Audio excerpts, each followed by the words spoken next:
back to Imperfectly Permaculture. I'm Destiny and I live and garden in western Maine in USDA Growing Zone 4B. It's been a while since I checked in with all of you, and we've been really busy around our home and garden.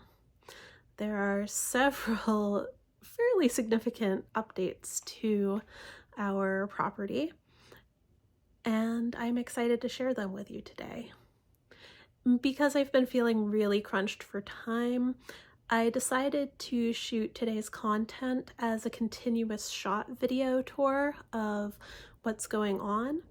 So it will be a little bit meandering, but it should give you an idea of where we are at the start of this season with our food forest, gardens, and mini orchard. Let's jump in and get started. We'll start at the front of the property where we have my bulb flower bed. Earlier in the season we had crocuses, snowdrops, dwarf irises, glory of the snow blooming in here. Now we've moved on to the tail end of some daffodils and grape hyacinths.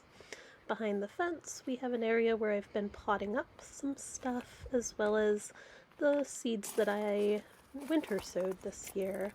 The jugs are all flower seeds, and as you can see, it's been pretty successful for a number of them. Not all of them worked, and hopefully next time I try, I'll be able to be more successful. Back around to the side of the flower bed, we also planted in a honeysuckle vine against the lattice fencing, which should be beautiful when it begins to bloom. This is our lilac sucker in its third year. It's doing well, and if you remember last year, we added in numerous mock orange divisions along the frontage of our property to work on building a bit of a living wall. Most of them are growing in really well, as is my Culver's root. A few of the mock orange divisions closer to the road and driveway did experience some snow damage, probably from plowing and snow blowing. This here is my new greenhouse. I got a greenhouse kit for several birthdays, and we finally got it assembled. And we still need to put in the anchor kit, but I'm really excited about what this will do for me in terms of extending my growing season here in Maine. Over here we enter my front ornamental garden bed, and there's also a new lilac division here. The peonies are coming up. My bleeding heart is huge and beautiful. The bearded iris divisions are spreading. We have forget-me-nots in bloom. The bee balms that I put in have started to spread throughout the beds as expected. And this little blueberry growing in a stump has put on flower buds this year. So things are looking really beautiful here, and I'm so excited each time I come out to see what's blooming, what's spreading, and what is successful. Moving back this way is the kitchen garden. So we've been working to get it ready for this year. There are some perennial crops in the kitchen garden, but most of it is still annuals. Along the border we have some lupins and black-eyed Susans coming in, and our garden sink is still working, our compost pile is full, and we have a rebuilt garden gate this year because our old one started to break. So it's not complete yet, it needs some touch up on the staining still, but it should be much better than our previous version. Through the gate, you can see a few of our beds that have been fully prepped and planted out. These ones are our frost-tolerant plantings. So we've got greens and root veggies planted in.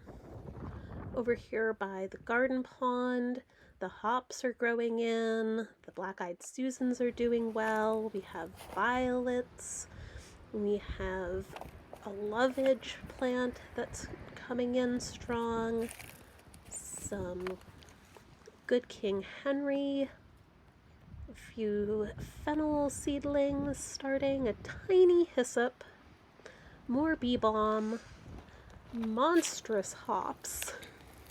I'm really excited that they're doing so well and coming back this year. We've got some mint and oregano and garlic chives, and my Somerset seedless grape has started to leaf out. The garden is also full of dandelions right now, and that's okay because we've been feeding them to 2 very grateful rabbits. Over here near the flags, we have planted in some more asparagus, and we have a successful garlic bed this year. We have tried planting garlic previously and struggled with it, so it's really exciting. Our strawberries and asparagus are doing well, and this good King Henry has gone to seed already. It's a little bit disappointing, but the spring weather has been a little bit crazy. Along the fence line, I have pea seedlings coming up. And in the front corner here, we have bee balm, hyssop, rose, chives, lemon balm, and a Turkish rocket that never got transplanted. Our front herb bed is looking a little sad, and we are going to add a lot more compost to it this year. But my sage and lovage and chives and parsley, the thyme, and even the lavender are all doing quite well still and have survived the winter once more. Got a huge patch of Johnny jump-ups in that bed. And over here, a couple of strawberries that I hadn't expected to survive last year's transplant. More Johnny jump-ups, another patch of oregano, and Turkish rocket. So only a few plants this year. I wanted to see how well I liked it, and if I do enjoy it, we'll plant in more this season. Another big project we did was expanding our deer fencing to include the mini orchard. That means we've been able to remove the cages from our fruit trees in here. This is our frostbite apple, flowering for the first time this year. We're pretty excited about the possibility of fruit set this year. This is a golden russet apple, also blooming for the first time this year. This is one of our pears, not blooming yet, but you can also see that we're putting in an orchard irrigation system. The weather in Maine has been so unpredictable in summertime that we really wanted to have something in place that would allow for drip irrigation on our fruit trees just to make sure that they survive since they're such a big investment. This pear tree is blooming for the first time this year, but neither of our others are, so we're not sure that we'll get any fruit from that unless there's another one in the neighborhood.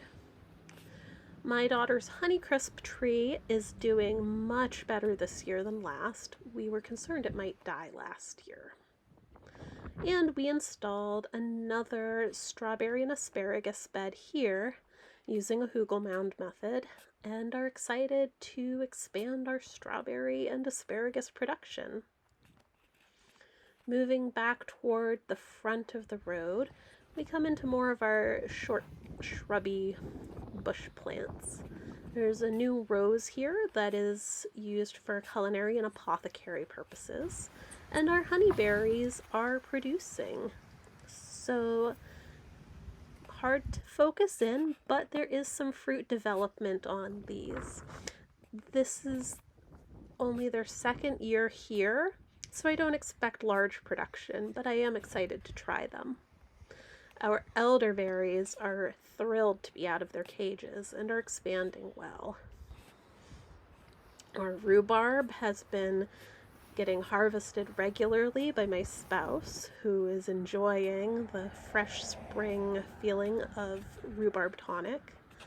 And we moved our high bush blueberry bushes here to the deer fenced area so that they have a chance of not being munched off at the tips where they were out back.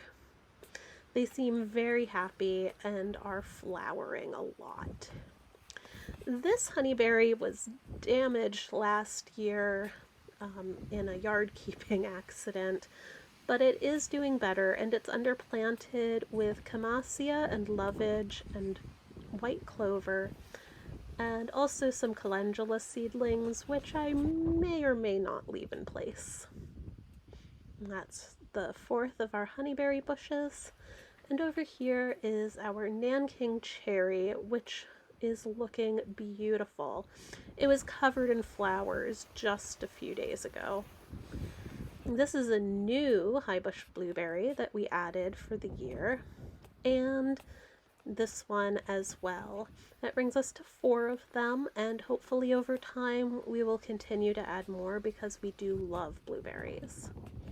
This little buddy down here is another Nanking cherry to help with pollination and fruit set. It's still pretty small, but it will do well. And a new elderberry to round out our collection. Off to the back, in the shade, we have our mushroom logs still. They've not produced anything yet this season, and I am concerned that the cold we had this winter was a little intense, but we'll wait and see. We've also added this year an Underwood hybrid plum, an American plum, and a Reliance peach. So we'll see how stone fruit production works for us. They will all be undersown with white clover to provide some nitrogen fixing, and hopefully we'll add some walking onion and other flowers underneath to create a bit of a living mulch. This is a bluebell grapevine that we will be building an arbor for, and I'm really excited for that. Our strawberry and asparagus bed down here is doing well, and it had some species tulips along its edge. I think we'll have a few more blooming soon, but the previous blooms have passed. Along the back fence edge, we've planted a bunch of Ann raspberries. They're a golden everbearing raspberry, and I'll be able to use the fence to help support them. I've also put in an aronia and a smaller aronia bush, which we may harvest for the fruit, or if we don't enjoy it much, it's a great plant that's native to our region and can provide food for the birds that help to keep our garden free of pests. Back out from the fenced area, we will go to see what's happening in the back acre of the property, where I have more of a traditional food forest starting. This area, you may remember, experienced timber harvest a couple of years ago, and it's really regenerating well. Here to the side of the stone steps, our clumps of native cranesbill geranium are doing really well this year, and hopefully next year I'll be able to divide them and spread them around a bit. Over here, if you remember, I had some sunchokes that were sort of protected by the fencing. This area all needs to be cleaned up. We need to remove the trees that we coppiced. We need to put in a better welded wire fence around the patch and remove this old chicken wire that has since collapsed under the snow. But the sunchokes are coming in, and I am looking forward to trying them this year. Off to the side here, I also discovered an elderberry that is growing itself out of an old tree stump. It is likely a red elderberry, which is not people edible, but again will sustain the wildlife around our property. Here you can see the 2 holes where we dug out the high bush blueberries to move them. And back here, one of our wild cherry trees is getting ready to flower. We love to collect our native wild cherries to make fruit leather and jams, and just my daughter and spouse love to snack on them. Over here we have the high bush cranberries, and they are growing in well. Some variety of wildflowers growing in with them.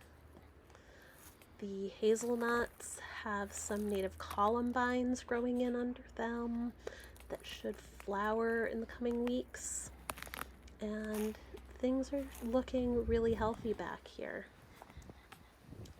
Off in the distance, the swamp white oaks that we planted have started leafing out. At least a couple of our willows are doing well. The June berries all survived the winter.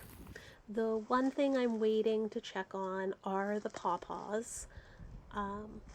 They're so slow to leaf out, as are our walnuts, that I haven't seen any leaf buds breaking yet, but I am hopeful.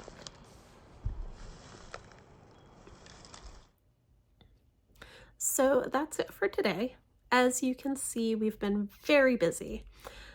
Hopefully, now that some of the biggest projects are completed, I'll have more opportunity to do check-ins on more specific topics and just to take a look at how the gardens and forest look as the seasons progress. Thank you for watching. If you want to follow along in my journey, you can like and subscribe to this video. If you have ideas about future topics or just want more information about anything shown today, please leave me a comment and I will work to answer it either in writing or in a new video. Have a great week.